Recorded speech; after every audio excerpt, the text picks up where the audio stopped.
রঙিন ফুলের আঁকেবাঁকে সবুজ পাতাগুলো জানান দিচ্ছে চৈত্রের বিদায়ের। বসন্তের শেষ বেলায় সোনাপাতি ফুলের মতো চারদিক আলোকিত করা পুষ্পরাজি সোনা রঙের সৌন্দর্যের বাহার ছড়িয়ে গিয়েছে। বাতাসে ভাসছে বৈশাখের সৌরভ। বাংলা নতুন বছরকে বরণ করতে মেতে উঠেছে বাঙালি। জাবির প্রাঙ্গণ সজ্জিত হয়েছে আজ নতুন দমে। শুভ্র রক্তিমের ছড়াছড়ি চারদিকে। নিতু আজও গায়ে আটপৌরের শাড়ি জড়িয়ে নিজ কাজে মগ্ন। আশেপাশের কোনো দিকে তার ধ্যান নেই। তারই বেখেয়ালির সুযোগ নিয়ে আড়ালে থেকে নিজের তৃষ্ণা মেটাচ্ছে দূরান্তে অবস্থিত প্রেমিক পুরুষের মনটি। দৃষ্টির কোনায় কোনায় ছেয়ে আছে তার বেহায়াপনা। তার অতি চরিত্রবান পুরুষের সার্টিফিকেটটি তো আজ হয়তো মেয়াদোত্তীর্ণ হয়েই গেল। বিড়বিড় করল সে, এই মেয়ে দেখছি আমাকে কলঙ্কিত না করে ছাড়ছে না। চরিত্রে বুঝি এইবার আমার কলঙ্ক লেগেই গেল। এই জন্যই মানুষ বলে মেয়েলি দোষ পুরুষ জাতির অধপতনের মূল। তারপর দীর্ঘশ্বাস ফেলে নিজের কাজে মন দিল সে। অনেক কাজ বাকি। সময় এসে মধ্যাহ্নে স্থির হতে বেড়ে যায় রোদের প্রখরতা। বাতাসেও যেন কারফিউ জারি হয়ে যায়। উত্তপ্ততায় এইবার ঘেমে নিয়ে ওঠে সমস্ত নগরী। কিঞ্চিত আরামের আশায় বটতলার ছাউনির নিচে জড়ো হয় সকলে। তপ্ত হয়ে আসা অন্তরকে শান্ত করতে ছুট দেয় কোমল পানীয়র খোঁজে। মাহিন হাতে 5টা ঠান্ডা কোকাকোলা নিয়ে হাজির হতেই সকলে ঝাঁপিয়ে পড়ে ওইটার উপর। হাতে একটা বোতল পাওয়া মাত্রই নিজের তৃষ্ণা মেটাতে ব্যস্ত হয়ে পড়ে। কিছুটা সময় পর স্বস্তি অনুভব করতেই নিধি বলে, জানে জান আইলো এইবার। গরমে তো বয়েল মুরগি হয়ে গেছিলাম। কেয়া অবসন্ন কণ্ঠে বলে, আজকে আসলে অনেক গরম পড়েছে রে। বুঝি না বৈশাখের প্রথম দিনই এত গরম পড়তে হয় কেন? মাহিন ক্লান্ত স্বরে বলে, গরম তো গরম, তার উপর কাজের বাহার। আজ কাজ করতে করতে বেহাল দশা আমার। যত সব ফাংশনের দায়িত্ব আমার উপরই এসে পড়ে। শালা ঠিক মতো অনুষ্ঠানও এনজয় করতে পারি না। স্বামী হেসে বলে, ভাগ্যিস আমি তোদের ডিপার্টমেন্টের না, তা না হলে জীবন আমার তেজপাতা থেকে কয়লার কারখানা হতে সময় নিত না। নিধি তিক্ত কণ্ঠে বলে, কাটা গায়ে নুনের সিটা দিতে বলছে কে তোকে? মুখ বন্ধ রাখ, নাইলে চাপা ভেঙে দেবো আমি তোর। নিতু বোতলে শেষ চুমুকটুকু দিয়ে বলে, পটর পটর কম কর, আগে কিছু খেয়ে নে, এবার ভলেন্টিয়ারের কাজে যেতে হবে। কথাটা শোনা মাত্র স্বামী ব্যতীত সকলের মুখ কালো হয়ে যায়। তারা সম্মতি জানিয়ে নিজের মন মতো খাবার অর্ডার দিল। নিতু 1 প্লেট খিচুড়ি অর্ডার দিয়ে নিজ জায়গায় এসে বসতেই ওর ফোনের মেসেজ রিংটোনটা বেজে ওঠে। নিতু মুঠো ফোনটা হাতে নিয়ে মেসেজ চেক করে। আরিয়ানের মেসেজ, 5টার দিকে গাড়িতে গিয়ে বসো। নিতু ভুরু কুঁচকে নিজের ফোনের দিকে তাকায়, আনমনে বলে, আবারও? গাড়ির সিটে গা এলিয়ে দিয়ে চোখ দুটি বন্ধ করে শুয়ে আছে নিতু। বৃত্তৃষ্ণায় মেজাজ তুঙ্গে উঠে আছে তার। ঘর্মাক্ত শরীরে আড়ষ্টভাবেই লাল পাড়ের শুভ্র শাড়িটি জড়িয়ে আছে। গরমের তাপমাত্রা বৃদ্ধি পেতেই নিতু উঠে বসে খোলা চুল গুটিয়ে হাত খোপা করে নেয়। সামনে রাখা বক্স থেকে টান দিয়ে পরপর 2টো টিস্যু নিয়ে সিক্ত কপাল নাক গলদেশ ছোঁয়ায়। অপেক্ষার কাটা মিনিট 10 পেরিয়ে 15-র ঘর ছুঁই ছুঁই, অথচ আজও আরিয়ানের খোঁজ নেই। ইতোমধ্যে গরমে নিতুর বেহাল দশা। দম বন্ধ হয়ে আসছে প্রায়। নিতু আরিয়ানকে ফোন করবে বলে ফোন হাতে নিতে আরিয়ান এসে হাজির হয়। গাড়িতে উঠে বসতেই নিতু অধৈর্য হয়ে বলে, কোথায় ছিলেন? এত দেরি লাগে আসতে? কতক্ষণ ধরে অপেক্ষা করছি। এখন এসিটা একটু ছাড়ুন প্লিজ, গরমে আমার জান যায় যায় অবস্থা। আকস্মাৎ নিতুর কথার আক্রমণে আরিয়ান বিহ্বল দৃষ্টিতে তাকায় তার পানে। নিতুর কণ্ঠে স্পষ্ট অভিমান, সাথে কিঞ্চিত পরিমাণ অধিকার বোধ। আজ নিতু অধিকার খাটিয়েই আরিয়ানকে প্রশ্ন করছে, তার কাছে কৈফিয়ত চাইছে। বিষয়টা আরিয়ানের নিকট কেমন যেন ঠেকলো। ঘটনাক্রমে বুঝতে পেরে আরিয়ান কিঞ্চিত হেসে বলে, আমার বউ হওয়ার প্র্যাকটিস কি এখন থেকে শুরু করেছো নাকি? কৈফিয়ত চাইছো আমার কাছে? আরিয়ানের এহেন প্রশ্নে নিতু ভেবাচেকা খেয়ে যায়। গোল গোল চোখে তাকিয়ে থাকে আরিয়ানের পানে। অতঃপর কিছুক্ষণ পূর্বেই বলা তার কথাগুলো মনে পড়তে মিতু মিয়ে গিয়ে বলে, না মানে আমি আসলে নাকি নকলে জানতে চাইনি। সরল একটা প্রশ্নের সোজা সাপটা উত্তর চেয়েছি। নিতু প্রত্যুত্তর না করে দৃষ্টি নত করলো। বেশ কিছুক্ষণ নীরব থেকে মিয়ে যাওয়া কণ্ঠে বলে, বউ হওয়ার প্র্যাকটিস করবো কেন? আমি তো অলরেডি আপনার বউই। নিতুর এমন উত্তরে আরিয়ান ভেতরে ভেতরে খানিকটা অবাক হলো, তবে অভিব্যক্তিতে প্রকাশ করলো না। কিঞ্চিত হেসে গাড়ির ইঞ্জিন স্টার্ট করলো সে। অতঃপর এসিটা ছেড়ে দিয়ে বলল, সামনের সপ্তাহে আমার একটা কাজিনের বিয়ে আছে সিলেটে, আমরা সবাই সেখানে যাচ্ছি। তো মা চাইছেন তুমিও যাতে আমাদের সাথে চলো। নিতু অবাক হয়ে বলে, আমি কিভাবে আবার কি? তুমি বউ আমার, সেই পরিচয়ে যাবে। আর মাও চাইছেন সকলের সাথে তোমাকে একবার পরিচয় করিয়ে দিতে। আমার বউ তুমি। কথাটা কর্ণকুহরে প্রতিধ্বনিত হতেই নিতুর বুকটা ধক করে ওঠে। অজানা শিহরণ খেলে যায় মনের মাঝে। নিতু কতক্ষণ থ মেরে বসে থেকে নিজেকে ভেতর ভেতর গুছিয়ে নিয়ে বলে, বিষয় সেটা না, সামনে তো আমাদের ক্লাস টেস্ট, সেই সাথে আমার আবার ল্যাবে প্র্যাকটিক্যাল ক্লাসও আছে। সেগুলো রেখে আমি কিভাবে যাব? সব করেই তারপরে যাবে। বিয়ে এপ্রিলে 29 তারিখ। মা আর নাহিদ আগেই যাবে, তবে আমি না। এক্সামের জন্য আমি দেরিতে যাব, তাই তোমার এক্সাম আর প্র্যাকটিক্যাল শেষ হলে আমার সাথেই তুমি যাবে। নিতু কিছুটা সময় নীরব থেকে বলে, আমি বাসায় না জেনে কিছু বলতে পারছি না। মাকে আগে। নিতুর কথা শেষ হওয়ার পূর্বেই আরিয়ান বলে ওঠে, সেটা মা বুঝে নেবে, তোমাকে এই বিষয় নিয়ে এত চিন্তা করতে হবে না। নিতু কথা বাড়ালো না, দুদিকে মাথা হেলিয়ে শুধু সম্মতি জানালো। বেশ কিছুক্ষণ নীরবে কেটে যেতেই আরিয়ান ধীর গতিতে নিতুর দিকে ঝুঁকলো। আরিয়ানকে ঝুঁকতে দেখে নিতু কিঞ্চিত পরিমাণ বিচলিত হলো। নিজেকে গুটিয়ে নেওয়ার উদ্যোগ নেওয়ার পূর্বেই আরিয়ান নিতুর পাশ থেকে সিট বেল্ট টেনে এনে লাগিয়ে দেয়। অতঃপর নির্লিপ্ত দৃষ্টিতে তাকিয়ে থাকে নিতুর পানে।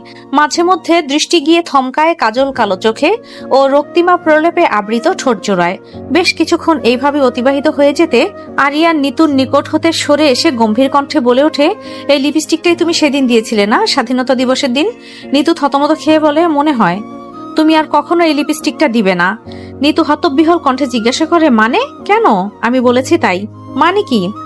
আরিয়ান এবার কণ্ঠস্বরে এক রাশ কাঠিন্যতা মিশিয়ে বলে, মানে এইটা, তোমার এই লিপস্টিকের কালারটা আমার সহ্য হয় না, বেসামাল হয়ে যাই আমি। শেষের কথাটা দাঁতে দাঁত চেপে মিয়ে যাওয়া কণ্ঠে বলে গাড়ি স্টার্ট দিল। মুহূর্তেই গাড়িটি চলতে শুরু করলো, যার দরুন নিতু শেষ কথাটির আংশিক ঠিকমতো শুনতে পেল না। শুধু হতবিহ্বল দৃষ্টিতে তাকিয়ে রইল আরিয়ানের দিকে। কিছু বলতে গিয়েও বলল না, বলার মতো উপযুক্ত কিছুই পেল না সে, কেবল দীর্ঘশ্বাস ফেলা ছাড়া। ফিনফিনে কালো রঙের ইয়ারফোনটি কানে গুজে হাতে এক কাপ ধোয়া ওঠা কফি নিয়ে বারান্দায় এসে বসে নিতু। শূন্য দৃষ্টিতে তাকায় সাজ আকাশে, এক ফোঁটা রক্তিমা ছেয়ে আছে শুভ্র মেঘের কোলে।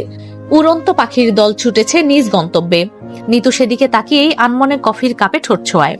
মুহূর্তে জিহ্বা পুড়ে যায় তার কফির উত্তাপে। বিতৃষ্ণায় নিতু কফি কাপের দিকে তীক্ষ্ণ দৃষ্টিতে তাকায়, যেন সব দোষ কফির। কিছুক্ষণ সেই ভঙ্গিতেই তাকিয়ে থেকে দীর্ঘ নিঃশ্বাস ফেলে সে। পুনরায় ঠোঁট ছোঁয়ায় কফিতে। হঠাৎ তার হাতে থাকা মুঠোফোনটি বেজে ওঠে। নিতু ভুরু কুঞ্চিত দৃষ্টিতে সেদিকে তাকায়। কৃত্রিম আলোকরশ্মি পর্দায় ইংরেজি অক্ষরে টাইপ করার নিধি নামটি ভাসছে। নিতু ফোন রিসিভ করে হ্যালো বলার পূর্বেই বলে ওঠে, দোস্ত, আমি বিয়া করুম, এ পড়ালেখা আমার দ্বারা হচ্ছে না। নিতু বিরক্তিতে মুখ ঘুচিয়ে বলে, আবার শুরু হয়েছে তোর ঘ্যানঘ্যানানি? আরে দোস্ত, এবার আমি সিরিয়াস, একদম পাক্কা সিরিয়াস। শেখ হাসিনা যেমন পদ্মা সেতু নির্মাণ নিয়ে সিরিয়াস, তেমন আমিও বিয়া নিয়ে সিরিয়াস। বিয়া আমি এবার কইরেই ছাড়ুম। কারে বিয়ে করবি শুনি? এখনো ঠিক করিনি, তবে অতি দ্রুত করে ফেলবো। আর তোরা আছিস কি করতে? আমার জন্য এখনই ছেলে দেখা শুরু কর, ঝটপট। পরীক্ষা আসলে তোর বিয়ে করার ক্যারা ওঠে কেন শুনি? শোন, পরীক্ষা দেওয়ার চেয়ে বিয়ে করে সংসার সামলানো বেশি সহজ, বুঝলি? সংসার চালাতে অ্যাটলিস্ট এই বিক্রিয়ার চক্করে মস্তিষ্কের বিস্ফোরণ তো হয় না। নিতু এবার রাগান্বিত কণ্ঠে বলে, তুই আমার মাথা না খাইয়া পড়তে বস। করবি না তো কিছুই, আমার মাথাটা খাবি। রাখ ফোন। আচ্ছা শোন না, পঞ্চম অধ্যায় লাস্ট বিক্রিয়াটা বুঝিয়ে দে না। নিতু ভুরু কুচকে সন্ধিহান কণ্ঠে বলে, তুই পঞ্চম অধ্যায় দিয়ে কি করবি? পরীক্ষা তো সপ্তম অধ্যায় আর ম্যামের দেওয়া নোটসের ওপর। নিধি তটস্থ কণ্ঠে বলে, আমি তাহলে হুদাই এতক্ষণ লাগে এই অধ্যায় করতাম? নিতু নির্লিপ্ত কণ্ঠে বলে, আগে হ্যাঁ। নিধি এবার কাদো কাদো কণ্ঠে বলে, দোস্ত, এবার আমি সত্যি সত্যি বিয়া করুম। লেখাপড়া জাস্ট আমাকে দিয়ে একদমই হবে না, বিশ্বাস কর। নিতু নিষ্পৃহ কণ্ঠে নিধিকে একটু কটু কথা শুনিয়ে ফোনটা খট করে কেটে দেয়। উগ্র মেজাজেই ঠোঁট ছোঁয়ায় কাঁপে। পরক্ষণেই বুঝতে পারে নিধির চক্করে পড়ে কফি চিনির শরবত হয়ে গেছে। চিনি ব্যতীত স্বাদ নেই কোনো। নিতু তপ্ত নিঃশ্বাস ফেলে উঠে দাঁড়ায়, রান্নাঘরের দিকে এগোয় কফিটা গরম করতে। রান্নাঘরে এসে চুলোয় কফি চড়াতেই সাহেল এসে হাজির হন। এক পলক চুলোর দিকে তাকিয়ে বলেন, কাজ শেষে রুমে আসিস, কথা আছে। নিতু চুলোর দিকে মনোযোগ দিয়েই বলে, আচ্ছা।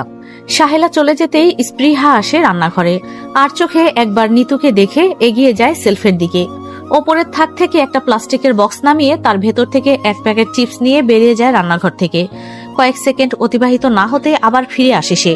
নির্লিপ্ত কণ্ঠে বলে, আপু, আমার বায়োলজি প্র্যাকটিক্যালটা একটু করে দিবা? নিতু কাপে কফি ঢেলে তীক্ষ্ণ দৃষ্টিতে তাকায় স্পৃহার দিকে। নিষ্পৃহ কণ্ঠে বলে, নিজের কাজ নিজে কর, আমাকে বলিস কেন? বিনা বেতনে চাকর পাইছিস যে তোর সব কাজ আমি করে দেব? এমন করিস কেন? একটু দে না। নিতু স্বগতোক্তি কণ্ঠে বলে, আমি এখন ব্যস্ত, পরীক্ষা চলছে আমার, কোন রকম প্র্যাকটিক্যাল করার টাইম নাই আমার, এখন ফুট এখান থেকে। স্পৃহা কথা বাড়ালো না, ভেঙচি কেটে বিড়বিড় করতে করতে জায়গাটির থেকে প্রস্থান করলো।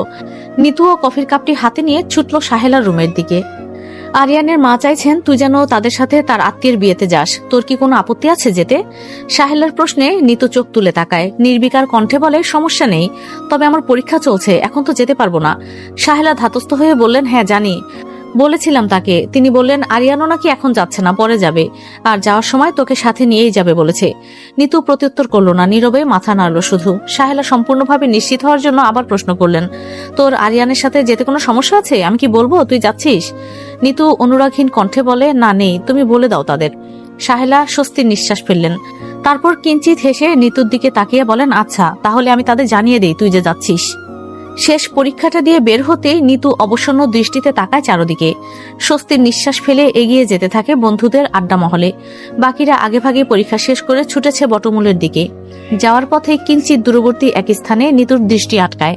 নিমগাছের শৈথিল্য ছাউনির নিচে দাঁড়ানো তাপসী আর আরিয়ানের দিকে। কোনো এক বিষয় নিয়ে আলোচনা করছে দুইজন। তাদের দুজনকে একত্রে দেখা মাত্র নিতু থমকায়। প্রগাঢ় দৃষ্টিতে পর্যবেক্ষণ করতে থাকে দুইজনকে। এক মনে এক দৃষ্টিতে তাকিয়ে থাকে তাদের পানে। বেশ কিছুটা সময় এইভাবেই অতিক্রম হওয়ার পর কোথা থেকে যেন কেয়া এসে হাজির হয় নিতুর সামনে। ডান হাতে তুড়ি বাজিয়ে জিজ্ঞাসা করে, কিরে এখানে দাঁড়িয়ে আছিস কেন? নিতু এক পলক কেয়ার দিকে তাকিয়ে পুনরায় আরিয়ানের দিকে তাকিয়ে বলে, এভাবেই। কেয়া নিতুর দৃষ্টি অনুসরণ করে সামনে তাকিয়ে বলে, কাকে দেখছিস তুই?